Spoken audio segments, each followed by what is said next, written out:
Oi, oi, gente, tudo bem com vocês? Quer conteúdo de qualidade? Então fiquem em mais um podcast aqui com a gente que traz o principal, o gostinho dos capítulos da segunda obra Entre Drones e Dinossauros. É isso mesmo, a gente teve o primeiro livro que focou na gestão ambidestra e agora nós estamos com o segundo livro que tem o foco nas megatendências. E quando a gente traz megatendências, como não falar em ESG, gente, tá? Ou ESG também, não é? Eu tô aqui com ele que é executivo, professor, consultor, mentor e escritor.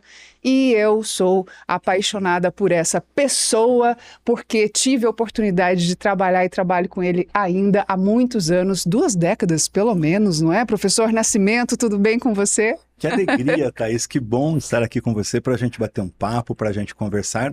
Somos nós, né, que admiramos o seu trabalho, o seu caráter, o seu profissionalismo. Obrigada. E é muito bom estar contigo aqui para a gente conversar um pouquinho a respeito desse projeto tão interessante, Sim. que é o projeto do Drones 2, um projeto totalmente antenado com a realidade dos nossos tempos, não só na questão das mega tendências, mas acima de tudo, de conexão de pessoas com um único propósito. E falando já em ESG, qual é a nossa realidade? Nós estamos aqui gravando esse podcast no mês de janeiro de 2025.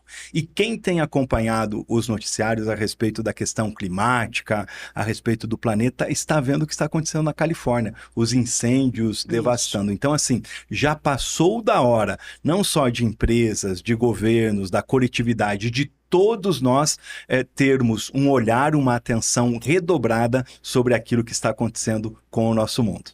Professor, seu capítulo, o título, gente, é Em um Planeta em Agonia, o ESG não é modinha.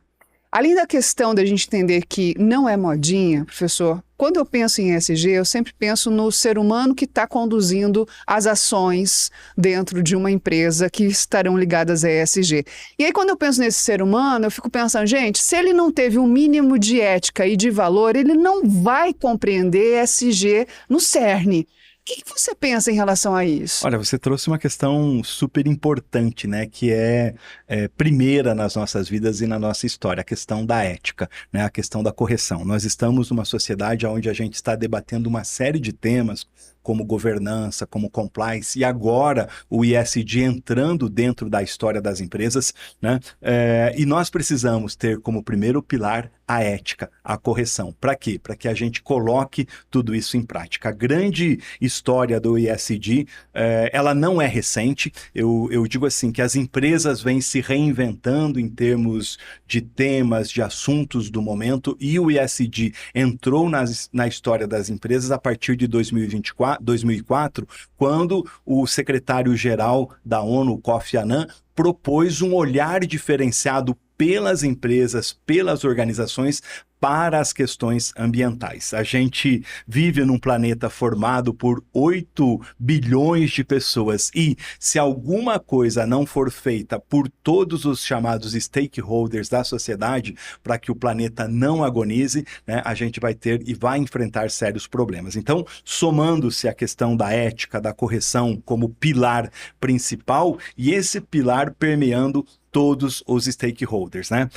Falando na questão das empresas, qual é a nossa realidade em termos de ESG? Ela olha para 3 pontos super importantes. O primeiro deles, a questão da sustentabilidade, depois as ações de responsabilidade social e cidadania, né? Então é importante dividir esses pilares e, num outro ponto, a questão da governança, do compliance, que é relacionado fortemente às questões internas e em todos esses pilares, a ética é um ponto super importante. Exatamente, essencial. Professor, do que você tem visto no nosso mercado, que práticas têm sido relevantes a seu ver? Que exemplos você pode trazer para a gente? Por exemplo, às vezes não é nem uma grande empresa, mas uma pequena empresa que conseguiu implantar realmente o ESG. Sabe, eu trouxe aqui para a gente conversar um pouquinho mais algumas coisas do capítulo, mas eu estou fechando aqui para a gente fazer essa conversa ficar mais gostosa contando histórias de empresas, né? Tem uma fábula, que é a fábula do incêndio da floresta, que todo mundo conhece, né? O trabalho em conjunto, né? E acima de tudo, o olhar que o elefante vai levar bastante água, mas a formiguinha também pode levar um pouco de água e ajudar a apagar o incêndio da floresta. Então, não importa se a sua empresa é pequena ou é grande, já está na hora de você fazer alguma coisa. E a gente tem vivido e olhado práticas que são super importantes. A gente tem exemplos no Brasil de empresas como Natura, empresas como Boticário, né? Exemplos internacionais, como o exemplo da Patagônia, que é uma empresa de moda altamente sustentável e que ela faz reutilização dos seus tecidos, não se joga fora o material da Patagônia. Você vai pagar mais caro por um produto, né, mas você vai ter um produto de altíssima qualidade. Quando ele rasga, você reutiliza ou você remenda. Então, assim, novos arranjos, né? E também, eu sempre digo o seguinte, se você é uma empresa pequena, como é que você pode trabalhar, especialmente com o pilar da sustentabilidade? Fazendo reciclagem do lixo. Como é que você pode trabalhar com o pilar da governança? Tendo boas práticas, não comprando sem nota, não vendendo sem nota, tendo organização no seu negócio, tendo a percepção de que o quanto mais perene, o quanto mais longevo for um negócio, maior impacto positivo ele vai ter para a sociedade. E num outro ângulo, por exemplo, né, nós temos exemplos importantes, é a questão da diversidade e da inclusão. O quanto você é uma empresa inclusiva para negros, para mulheres e na questão da diversidade de opção sexual. Então, como é que a gente constrói isso? E aí você vai dizer o seguinte, mas tem uma empresa que ela diz que está fazendo prática, mas ela erra nesse ponto. É melhor começar pequeno, ir construindo, ir fazendo, do que não fazer nada. Nós somos, como humanos, seres em construção, em melhoria, e nas nossas empresas também. Então, elogie, ajude uma empresa que está começando a aplicar boas práticas de ESG, e em qualquer um dos seus âmbitos, seja na sustentabilidade, seja na questão da governança, ou seja na questão da responsabilidade social. Com certeza, quando há um processo novo sendo implementado, há erros nesse processo e a gente tem a capacidade de analisar e corrigir durante o processo. Agora, existe uma outra face que é o erro proposital e aí você tenta mascarar isso. Fala um pouquinho para a gente, professor, sobre a questão do greenwashing.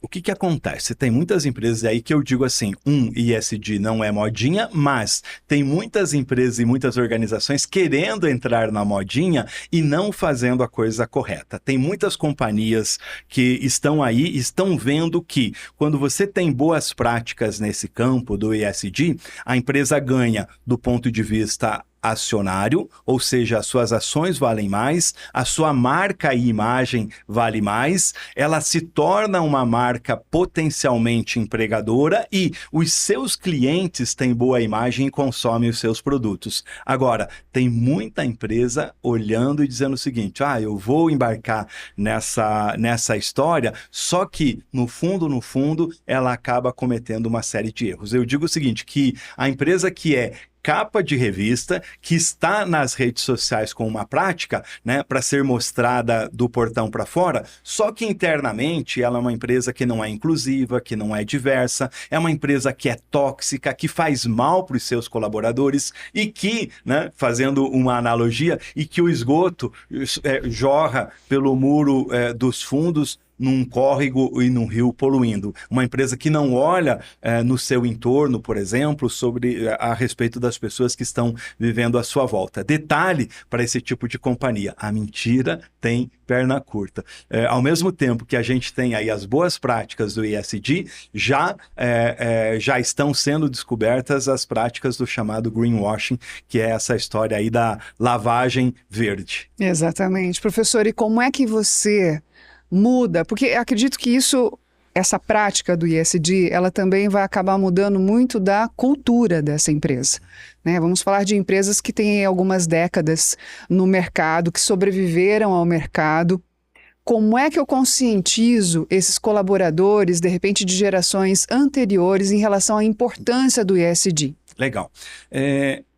como professor, como mentor e como consultor, né, e pessoa que implementou projetos em grandes empresas, eu sempre digo que a chave de tudo é um grande e bom planejamento estratégico. Não significa que você precisa ter ideias grandes e mirabolantes, mas precisa ter planejamento, precisa ter organização. Então, o primeiro passo dentro de uma companhia é fazer uma radiografia e dizer o seguinte: qual é o estágio aonde nós estamos? Como é que nós podemos implementar um projeto nessa linha? Quais são as boas práticas de ESG que são aderentes às nossas empresas? Eu tenho um termo que eu digo que é a empresa Baby Look, tá? Que o dono viajou para o exterior, que fez uma conversa com vinho fino com o seu amigo e disse o seguinte: nossa, o meu amigo fez, eu também quero fazer e quero trazer para cá. Gente, calma, aquilo que é aplicável nas grandes companhias, que elas são referências no mercado, Google, Amazon, Apple, aqui no Brasil,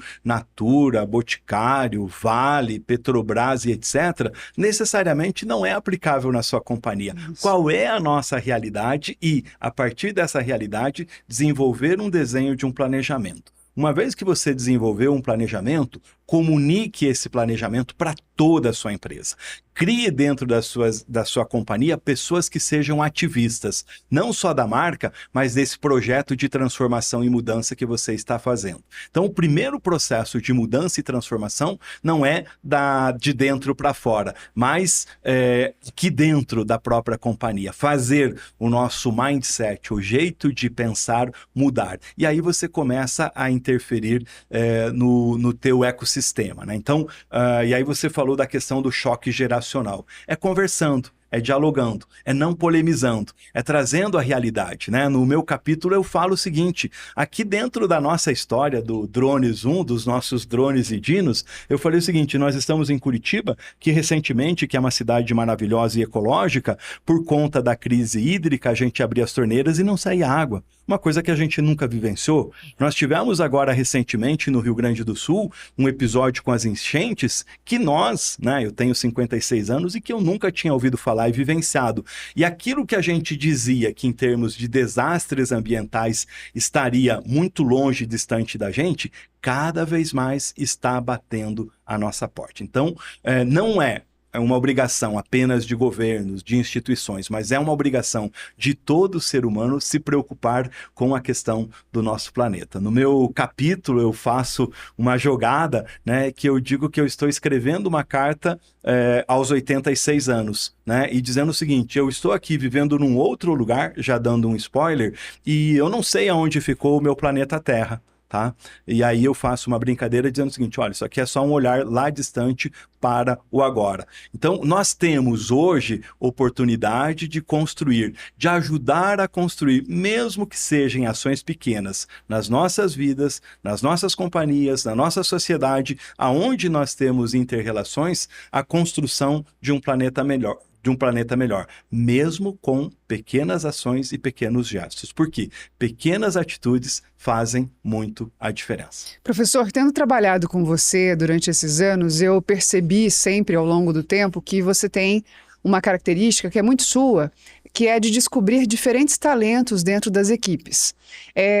Seria essa também a saída, né? Tentando simplificar essa questão do ESG. Às vezes nós temos pessoas que já têm uma consciência de sustentabilidade, de governança, né, dos pilares que fazem parte do ESG. Às vezes essas pessoas já estão ali, mas elas ainda não estão sendo vistas, entende, gente? Essa é a questão. E às vezes só busca fora, né, uma implantação. Então, dentro desse planejamento estratégico, perceber estes colaboradores que são líderes natos, às vezes, dentro dessas questões. No Drones 1, o meu capítulo foi sobre Líder 7.0, sobre a liderança, que é uma competência que eu acho essencial. As duas competências que vão fazer a diferença daqui para frente, Thaís, na empresa moderna, estão relacionadas aos temas que você trabalha, que eu trabalho e alguns dos nossos amigos trabalham, que são comunicação e liderança. E olhar os talentos internos é um uma característica muito importante, porque quando você pesca um colaborador interno para gerar crescimento na empresa, você tem uma série de fatores que você ganha. Você economiza no recrutamento e seleção, você promove um clima de engajamento, você mostra para as pessoas que a sua empresa tem oportunidades de crescimento, enfim, você gera um fortalecimento da chamada marca empregadora dentro das companhias. E dentro das empresas, se a gente for olhar, nós temos pessoas. Nós estamos falando sobre upskilling, né? Que é gerar nas pessoas conhecimento, informação, né? Para quê? Para que elas trabalhem as suas competências. 2 termos do momento, né? Upskilling e reskilling, né? É você revigorar o talento para dar para ele uma outra competência para que ele atue em outra área, ou você qualificar a pessoa para que ela seja melhor naquilo que ela está desenvolvendo. Então, qualificação, treinamento do seu time é muito importante. E quando você pode fazer essa promoção, essa realocação interna, é maravilhosa. E quando a gente fala sobre a questão do ESG, no LinkedIn hoje, 10% das competências exigidas das pessoas são as competências chamadas das green skills, né? Que são as competências relacionadas às questões ambientais. Aí, gente, isso é realidade, é presente, é futuro, e é por isso que está dentro de mais uma obra Entre Drones e Dinossauros. Não deixe, não perca, não deixe de ler. Você pode encontrar o nosso livro, a nossa obra, através aqui do nosso site, olha aí, loja.demasters.com.br. Professor Nascimento, obrigada por mais essa oportunidade. Obrigado, Thaís. Para você que está nos acompanhando, muito obrigado. E acompanhe aí o projeto de Drones e Dinossauros 2. Até, gente!